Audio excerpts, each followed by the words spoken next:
You know, I really thought I could make a video and just kind of post it and let it be, but now I'm seeing all kinds of comments of people that they just don't quite understand. People are not, they're not figuring out what this rule actually means. So I'll make another quick video here just to kind of point out. I'm gonna start treating this like TikTok, to where I'm gonna start screenshotting some comments and then talking about those comments.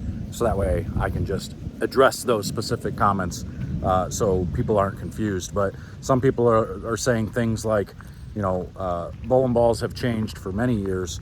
You know, why all of a sudden is it a problem? Well, the problem is because those bowling balls, they're becoming illegal. Bowling balls change, things change. Yes, that's great, but they have to stay inside spec. They have to stay inside rules. Remember that. The other thing people are saying is, well, if wrist bases are so advantageous to everybody, why doesn't everybody use them? It's the principle, it's the integrity. It's because it can take somebody with mediocre technique and it can give them good technique. So their rev rate can go from 200 to 300 like that, just by getting a wrist brace on. That's the whole point. Nobody on tour actually needs them or uses them. How many people on tour in the past actually ever used them? I can only think of somebody like Mike Scroggins, maybe Harry Sullins, those types of guys. You know, you got Liz Johnson on the women's tour, Shannon O'Keefe, those types of people. But in the long run, it's all about technique. And those devices create better technique. Just like people saying, well, with two-handed bowling, maybe we should ban two-handed bowling because that's advantageous. No, that's a technique. That is not a device that gives you technique. I'm really curious as to why somebody would make a comment like, I think Tom Clark is moving the PBA in the wrong direction. What move has been made that is moving the PBA in the wrong direction? Actually going towards integrity is super important in today's game, or in the game in period. If we don't have integrity, we don't have a sport. So I'm not really sure why anybody would think it's moving in the wrong direction. Like, what exactly is moving in the wrong direction?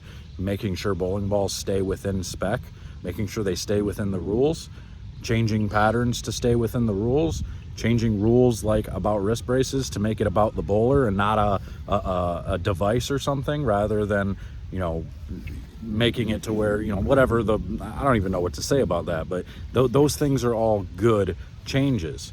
Making it more about the bowler is what it's all about.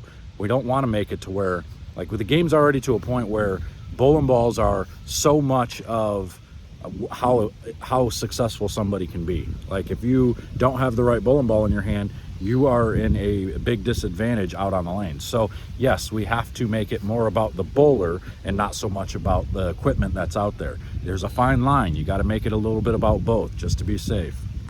You see, in one of the other comments that was said was, why don't they just straight up ban these balls that get softer? Well, what are they afraid of? Well, first of all, if you start just banning bowling balls, that then requires the companies, if they want to do good business, it requires those companies to replace those bowling balls for bowlers who have them. Because you know you're going to get complaints, even though USBC says, you know, they're not banned in USBC, but they are on the PBA. People look up to the PBA. A lot of people actually look at the PBA before they ever look at USBC. So when a ball gets banned, they're going to want that ball replaced. Look at what happened with Storm. Like, those Storm balls had to be replaced. Like, that was a big chunk of change for all those bowling balls getting replaced, even though I'm not really sure there was much of a problem there. But either way, that's the whole point.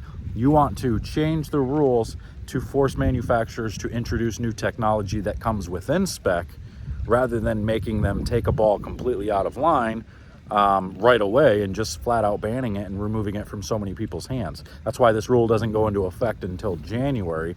It doesn't take these balls out of their hands for the rest of this year. So just keep things like that in mind. But anyway, I'm sure there'll be more comments and we'll talk about them again later.